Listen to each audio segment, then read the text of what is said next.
यासीन मलिक को उसके गुनाहों की सज़ा मिली और एनआईए की जो कोर्ट थी उसके द्वारा उसे उम्र कैद की सज़ा सुनाई गई और 10 लाख रुपए से ज़्यादा का जुर्माना जो था वो सुनाया गया।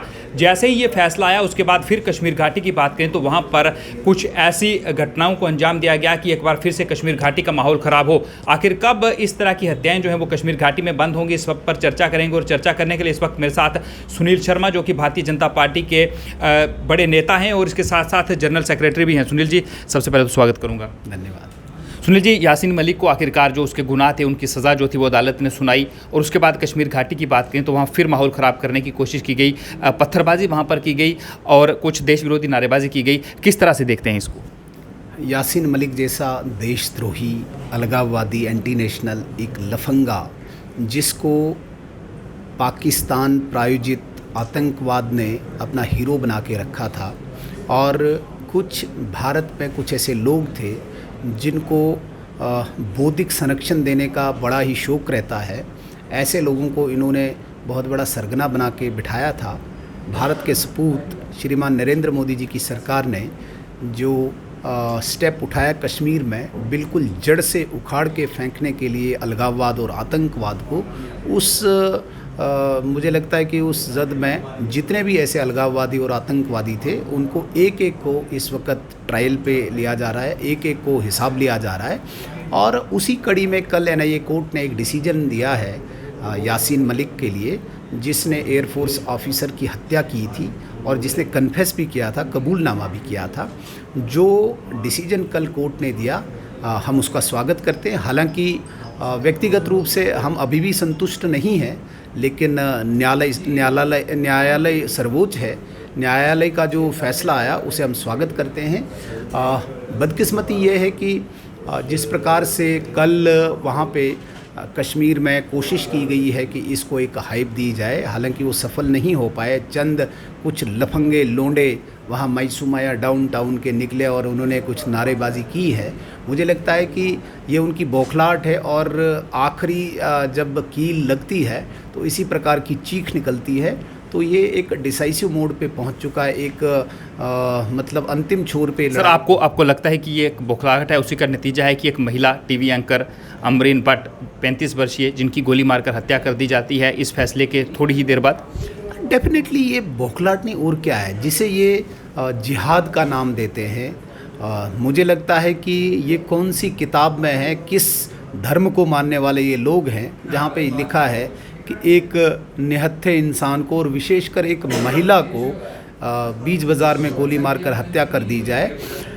मुझे लगता है कि ये बौखलाहट ही नहीं है, वहशीपन है, ये राक्षसपन है। जब बिल्कुल एक मानवता का सतर ज़मीन से नहीं, ज़मीन से नीचे भी पाताल पे चला जाता है, सतर इतना गिर जाता है, तब जाके ये ऐसी हरकतें होती है जिसे हम इंसान का नाम भी नहीं देते हैं। ये वहशीपन है जिस प्रकार से ये हरकतें कर रहे हैं और किसी भी कीमत पे, मेरा ऐसा मानना है, क्योंकि मैं भी भारतीय जनता पार्टी का एक सिपाही हूँ और भारतीय जनता पार्टी की सरकार केंद्र में है और जिस प्रकार से भारतीय जनता पार्टी सरकार की एक इच्छा शक्ति है कि जड़ से उखाड़ के फेंकेंगे। ये सुनील जी, जो कश्मीरी हैं, कश्मीरियों का खून बहाया गया है, हिंदू हो, मुस्लिम हो, सिख हो, ईसाई हो, हर धर्म के लोग जो हैं वो इस लड़ाई में मारे गए हैं, बेगुनाहों को मारा गया है। जिस तरह से आपने कहा कि कई लोगों के ट्रायल चल रहे हैं, जो पिछली सरकारें रही जो इन्हें सिक्योरिटी देती थी, इन्हें नेता बनाकर रखा जाता था, तो आने वाले समय में हम देख सकते हैं, ये माना जाए कि कई और लोग जो हैं, जो हशर यासीन मलिक का हुआ है, इस तरह का हशर उनका भी होने वाला है आने वाले दिनों में? देखिए, उस सरकार की अपनी पॉलिसी थी।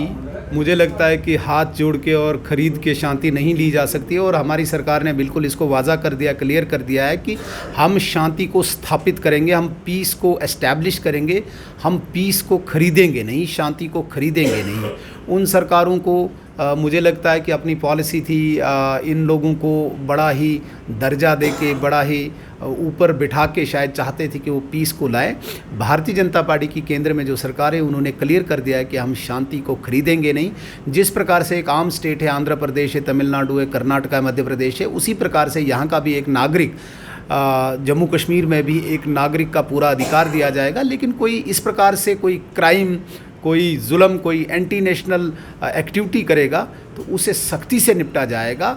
और उस कड़ी में चाहे आतंकवादी है, गन लेके है, उसे उसी की भाषा में जवाब दिया जाएगा। और जो बाकी लोग बैठे हैं, काफ़ी लोग तो अभी जेलों में बैठे हुए हैं, चाहे इस अलगाववादी नेता जितने भी थे, चाहे नईम खान था, चाहे बिटा कराटे था, चाहे यासीन मलिक था, चाहे ज़हूर वटाली था, चाहे आसिया अंद्राबी थी, ऐसे कई लोगों को इस वक्त ट्रायल चल रहे हैं। इवन मैं कहता हूं कि राजनीति का चोला पहन के इंजीनियर रशीद जैसा जो अलगाववाद यहाँ पे फैला रहा था, उन सब के अगेंस्ट इस वक्त ट्रायल चल रहा है। मुझे लगता है कि इसके अलावा भी अभी बहुत सारे ऐसे लोग हैं जिनको सख्ती से निपटा जाएगा। और भारतीय जनता पार्टी की इच्छा शक्ति जो है वो इस वक्त काम कर रही है।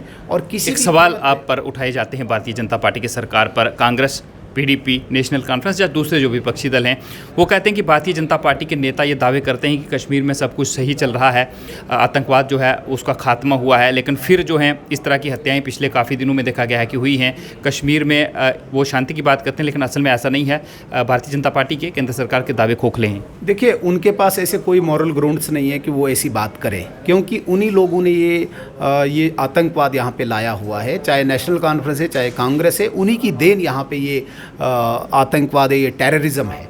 भारतीय जनता पार्टी इसलिए बड़े बड़े दावे करती है कि क्योंकि भारतीय जनता पार्टी की सरकार के जब टेन्यूर में आपने देखा होगा कि किसी भी ऐसे एंटी नेशनल की हिम्मत नहीं है कि वो वहाँ पे भारत के विरुद्ध कोई ऐसा षड्यंत्र बुने। जो लोग इसमें लिप्त होते जाते हैं वो या तो जेलों में दिखते हैं या कब्रिस्तान में दिखते हैं। आपने देखा होगा 2-4 लोंडे लफंगे आते थे और किसी भी हमारे सिक्योरिटी फोर्सेस के जवानों को धक्का देते थे, भगाते थे, पथराव करते थे। इवन सिक्योरिटी फोर्सेस की गाड़ियाँ जब कभी अपना सामान लेने जाती थी, कभी मुर्गा भी कोई उनके नीचे आ जाता था, उनको FIR लगाया जाता था। आज भारतीय जनता पार्टी की सरकार ने खुले हाथ दिए, स्वतंत्र रख दिया है। भारत की एकता, अखंडता और संप्रभुता पर किसी ने भी उंगली उठाने की कोशिश की, भारतीय जनता पार्टी की सरकार ने आज खुले छूट दे रखी है कि किसी कीमत पे नहीं बख्शा जाएगा। इसलिए भारतीय जनता पार्टी का नेता खुले दावे करता है। एक बात और मैं करना चाहूँगा, एक बैटलफील्ड बनाने की कोशिश की जा रही है पाकिस्तान की तरफ से। देखिए, ओवरनाइट इसको तो साफ नहीं किया जा सकता है। 70 सालों से इन्होंने एक्युमुलेट कर रखा था ये सारा आतंकवाद। एक सवाल जोड़ लूँ। आपने कहा कि भारतीय जनता पार्टी की जब से सरकार आई है इन लोगों के खिलाफ एक्शन हो रहा है, कश्मीर घाटी में पत्थरबाजी बंद हुई है, उस तरह की जो आतंकी घटनाएं हैं वो नहीं हो रही हैं। आपको लगता है कि अगर भारतीय जनता पार्टी की सरकार इससे पहले आ जाती, 2014 से पहले भारतीय जनता पार्टी की सरकार होती, तो उस समय ये सारी चीज़ें कंट्रोल कर ली जाती? देखिए, इसमें मुझे लगता है कि आप भी इस बात को अपने मन में एग्री कर रहे होंगे और आपके साथी भी इस बात को एग्री कर रहे होंगे कि जिस प्रकार से आदरणीय मोदी जी की नीतियां हैं देश के अंदर आंतरिक सुरक्षा को लेकर और देश के बाहर, आज नरेंद्र मोदी जी का लोहा पूरा विश्व मानता है।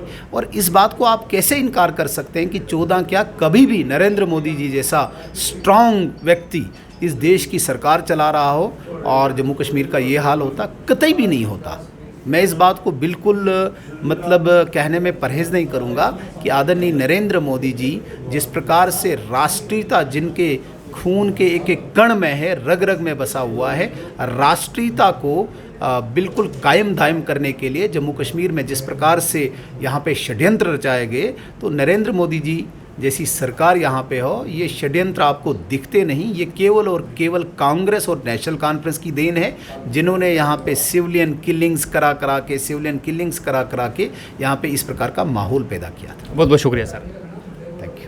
ये थे सुनील शर्मा जो कि जनरल सेक्रेटरी हैं और बड़े नेता हैं भारतीय जनता पार्टी के, जिनसे हमने बातचीत की। और इनका साफ तौर से कहना है कि यासीन मलिक को जो सज़ा उसके गुनाहों की सुनाई गई है, उसके बाद कुछ लोग, कुछ शरारती तत्व जो हैं वो जम्मू कश्मीर में माहौल ख़राब करना चाहते हैं, लेकिन सरकार ने जो सिक्योरिटी फोर्सेज हैं उन्हें बिल्कुल फ्री हैंड दिए हैं, उनसे सरकार जो है वो निपट लेगी। Ravi Sharma, live wire, Jammu.